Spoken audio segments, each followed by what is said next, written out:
Shalom, giving all praises, honor, and glory unto Yahweh, Bahashem Yahweh Shai, Bahashem Rachakodash. Double honors unto the elders and apostles of Great Millstone of well. Shalom to the 144,000, and Shalom to also the elect of the nation of Israel. This is the brother Caleb from the GMS England London Forecasters Camp, back with another lesson to help edify the Lord's elect. I begin by saying we are the real Hebrew Israelites, and the real Israelites are you so-called Negroes, Latinos, Hispanics, Native Americans, West Indians, West Africans predominantly. But you will find Israelites that do look like the other nations, because we as a people have been scattered among all nations for our various captivities. But if your sea line by your forefathers goes back to the man in the Bible that was named Israel, then you too are an Israelite, no matter what you may look like. Because Numbers chapter 1 and verse 18 tells you that your nationality is determined by the lineage of your forefathers.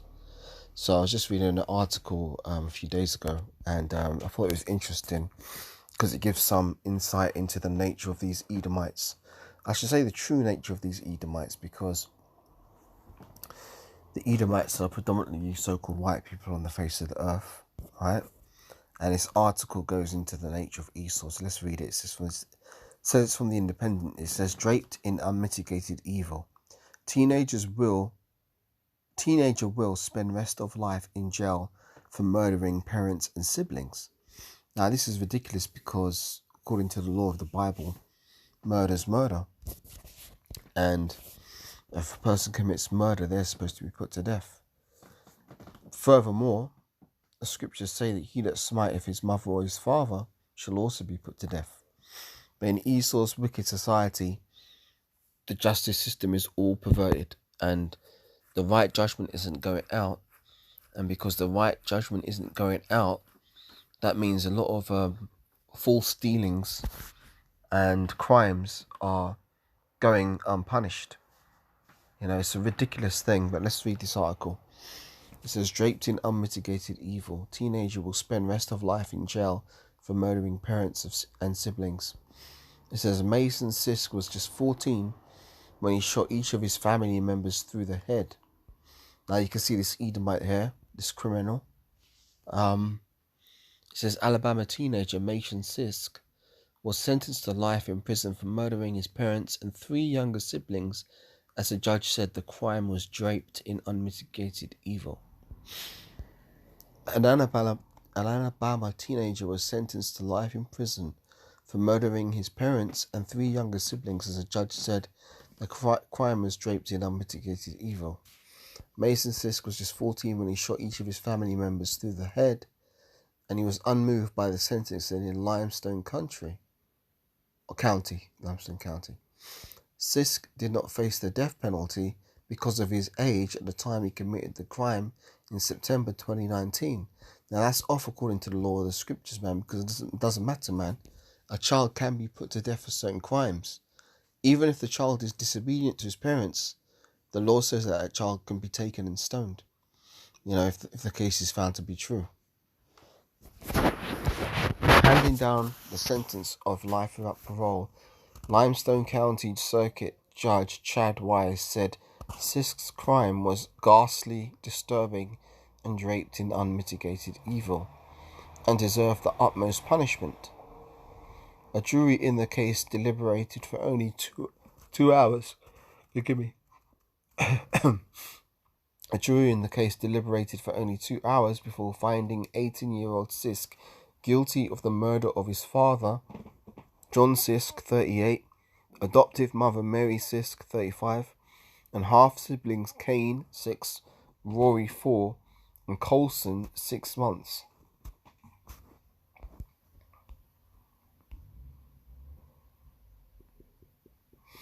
I've prosecuted a lot of people in my career, and I can tell you that out of all of these people, only 4 out of 5 people scared the hell out of me, and he's one of the top of my list.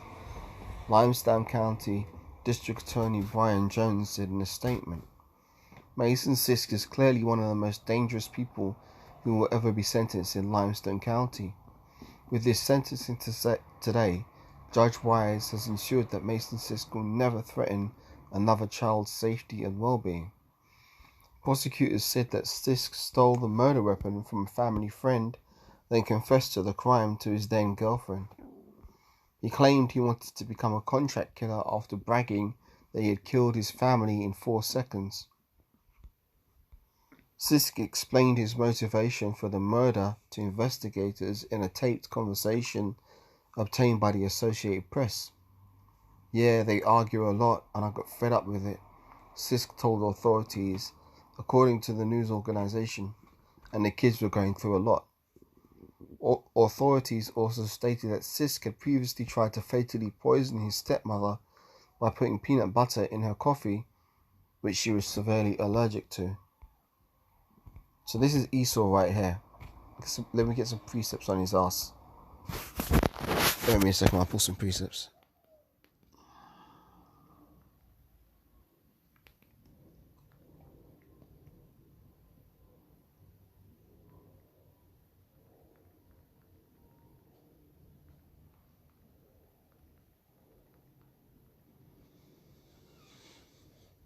This is John 8 and verse 44.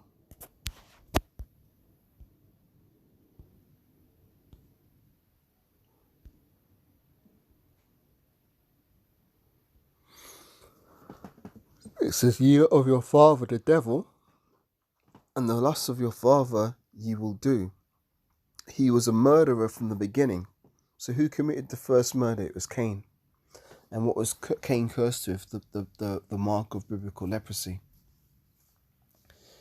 And when Cain came back in the reincarnation, he came back as a son of Isaac, Esau. And the scriptures told you that he came out red all over like a hairy garment. And the reason why that was is because his melanin had been stripped from him. Because that was the mark that the Most High put on Cain so that people wouldn't slay him initially. But when Cain came back in the reincarnation, he was born with that same mark, the mark of biblical leprosy. So read it again. John 8 and 44. "Ye are of your father the devil, and the lust of your father ye will do. He was a murderer from the beginning, and abode not in the truth, because there is no truth in him.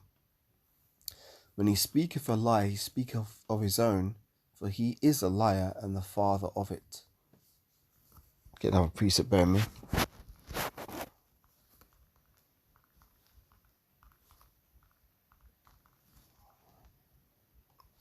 This is Exodus 21 verse 15.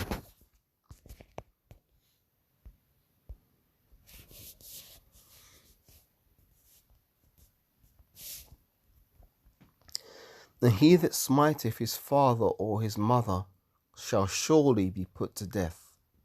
See, Esau's sentencing system in his society is complete bullshit, man. They talk about they're going to give him life in prison, when really the scriptures say in Exodus 21 verse 15, "He that smiteth his father or his mother shall surely be put to death." Or even this, "He that curseth his father or his mother shall surely be put to death." That's Exodus 21:17, that is.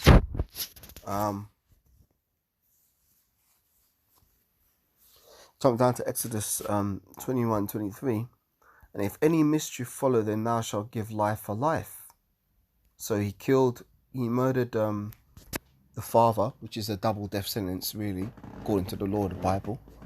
For him, he murdered his stepmother, and he murdered his 3 siblings, and the judgment for murder is to be put to death, because it says, Exodus 21:23, "And if any mischief follow, then thou shalt give life for life, eye for eye, tooth for tooth, hand for hand, foot for foot, burning for burning, wound for wound, and stripe for stripe." So, that's the way the law is supposed to be officiated, but in the society, it's completely upside down. Because Esau isn't about doing the will of the Lord. He takes the word of the Most High and casts it behind his own back, and does whatever the hell he wants with it. That's why in due time, one that is profitable will be set up in a seat of judgment over this earth, and that's what's going to happen when Yahushua comes back, and the elect of the nation of Israel receive those new bodies. We're going to be immortal, and we're going to descend from those chariots, and we're going to be executing justice on the face of the earth. There's not going to be no more bullshit Esau's court system way of doing things. The law of the Bible is going to be the law of the land, and these other nations are going to have to get down with the program or get put down. To put it that way, they're going to get down or get put down because, as I said, Lord willing, we be of the elect. We're going to be in those heavenly bodies, man. They can't kill us. We're going to be as gods on the face of the earth. Is that Psalms 82? Let's check that.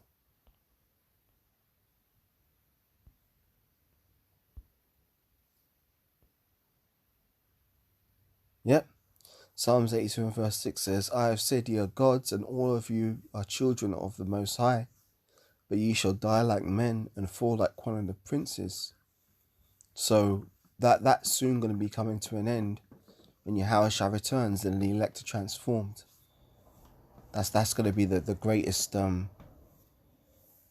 of the greatest events in the whole history of man. The elect receiving those heavenly bodies and Yahushua receiving his kingdom.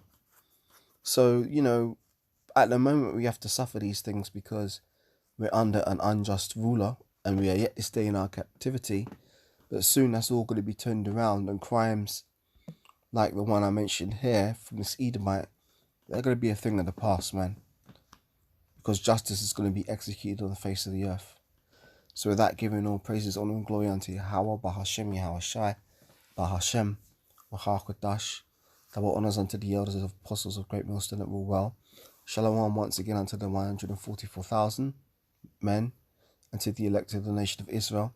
And I'll catch you on the next lesson, Lord willing. Shalom, wa ababa, wa kameshwala. Shalom.